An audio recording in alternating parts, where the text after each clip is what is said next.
Just a quick update on our condo bathroom project.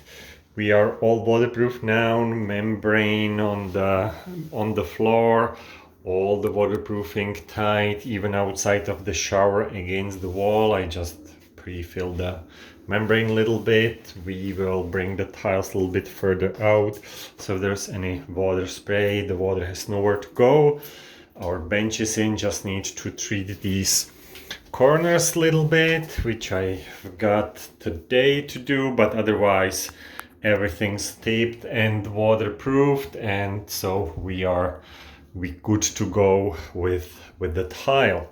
The drywall's all up and finished, electrical was all roughed in, so we are finishing the drywall as we go, and the tile is next. So this is the fun part, so stay with us, subscribe, follow the project, and we'll see you on the next one. Thank you for watching.